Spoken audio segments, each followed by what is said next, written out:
penguin. Sus, nadalang po penguin. Ano dun?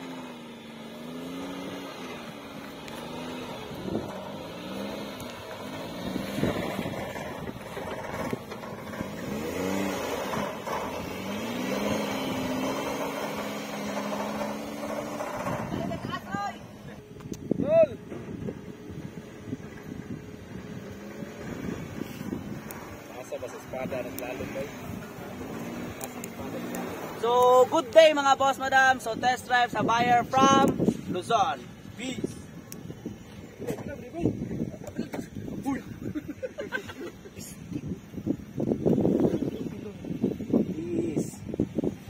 Peace.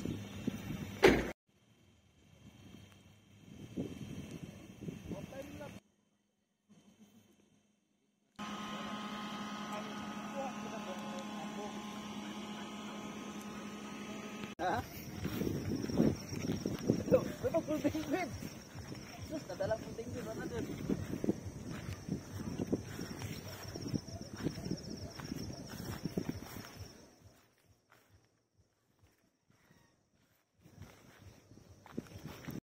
Nandito kami sa taas.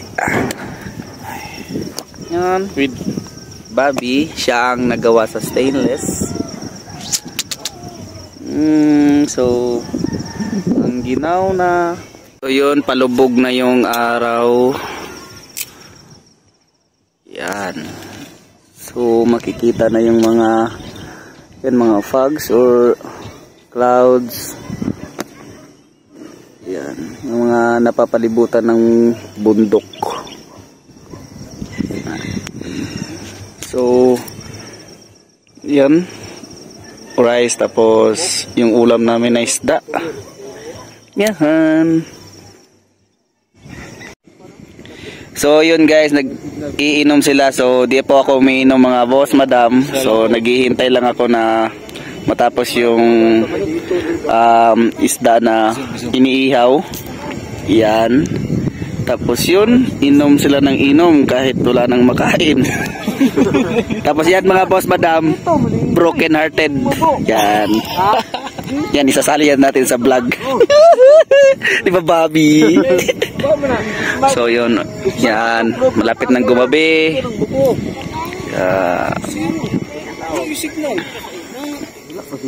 Yan. So yan yung dalawang mugs para dito, need pa i-lift up para pwedeng malagay yung sa harapan. Yan, so yun yung kanin. Yes.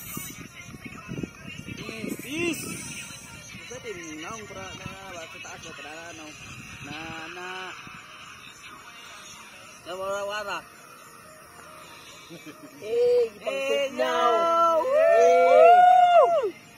Parang nasa bahay lang.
Yes.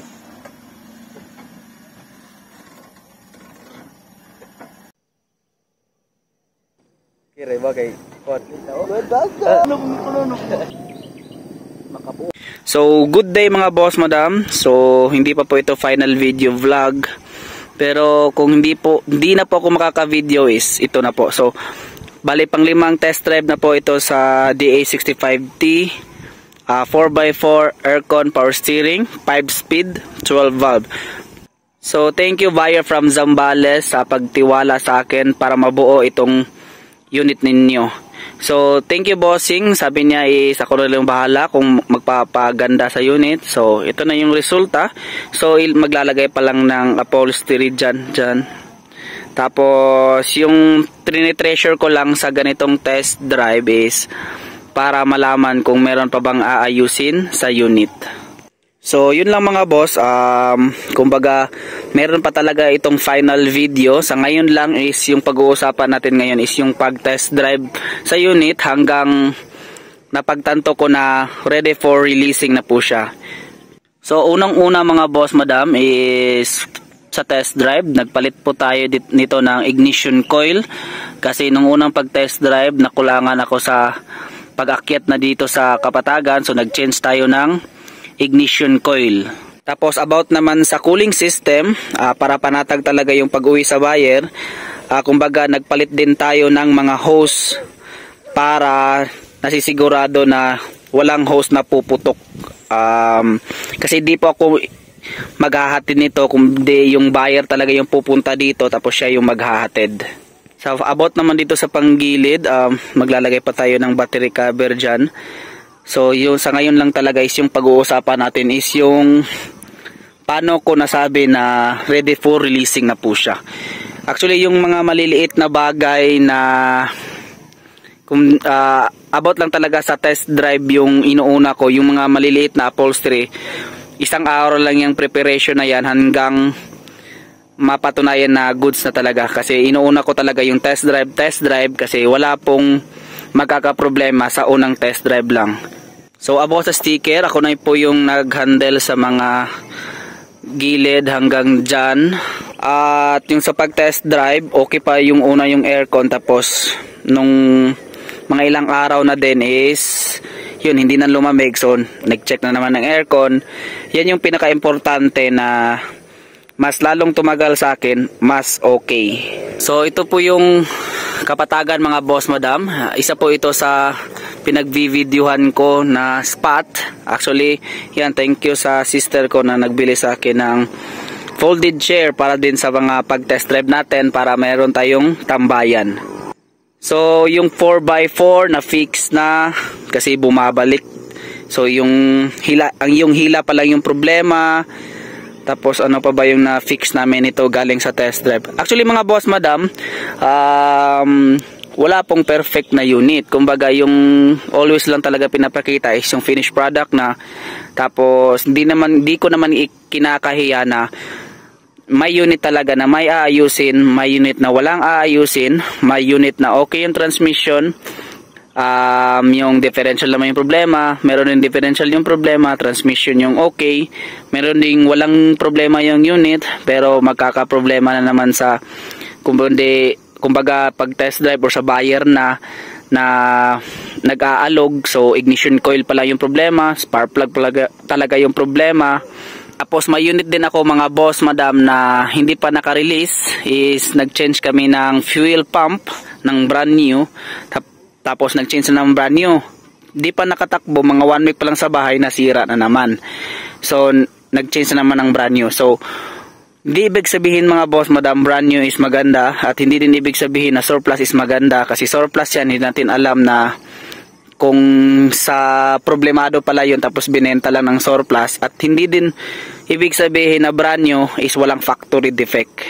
So, yun lang yung pag-uusapan natin ngayon mga boss, madam. Actually, sa panatag na po ako na i-release yung unit sa buyer. Tapos magbubuo na lang tayo ng video vlog about sa unit from Zambales, particularly sa Luzon na yan. So ito yung actual na setup. So may konting ayusin lang, konting-konting na lang sa mga details, buffing, rebuff na lang, tapos mga konting ilalagay, kasi yung inuuna ko talaga is yung test drive, tapos yung preparation, lalo na yung mga matting sa loob, is pag actual releasing na lang para di madudumihan, kasi nagte-test drive tayo sa mga maputik, lalo na ito is yan, bulubundukin, tapos maputik or malikabok, so linis na naman. So yun lang mga boss madam, sa gustong mag-order, just pay my Facebook account, Ervin Lopez Flete. Huwag mahiyang magtanong, feel free to ask. So walang perfecto na unit mga boss madam. Di natin alam yan sa Japan kung paano ginamit, kung sino gumamit, kung saan ginamit, at kung sinong gumamit, kung okay ba yung patakbo niya, at hindi din nag-base yan sa mileage. May mileage na maliit lang, tapos may mileage na mataas, pero yung maliit na mileage is tatalunin lang sa mileage na mataas, kasi ilagay na natin sa explanation na, so ilagay na natin maliit yung gauge, or ano tawag yun, yung sa odometer, pero yung naggamit pala sa Japan is warsha, kung parang ginagawa niyang laruan na lang yung unit, wala siyang pakialam sa engine, parang masisira na, pero maliit yung mileage. Pero merong mileage na mataas, pero yung nagdala is chill lang, matanda, or basta chill lang yung takbo hanggang umabot siya sa 200, 100 plus, 300 man yan, as long as lang maganda pagkagamit sa Japan. Tapos hindi din ibig sabihin na mataas yung model. Example, 2000 to 2013 yung model sa ganito. Pag 2013 yung model mo, is pangit na yung 2000. Merong 2000 na fresh pa kaysa sa 2013. Nakadepende talaga yan sa kung saan na lugar, nasa snow ba, or saan man ginamit, kung nasa farm, kung saan man yan, di natin yan ma-expect talaga na okay yung high model kaysa sa low model.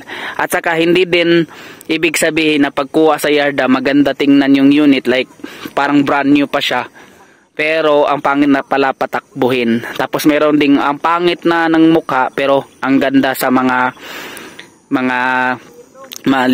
malulubak na daan. Yan, hindi na natin yan masasabi mga boss madam, as long as lang kung sa akin kayo kukuha, i-check natin yan hanggang ma-release. So yun lang mga boss madam, Ervin Lopez Flete. Peace. Peace koy. Peace.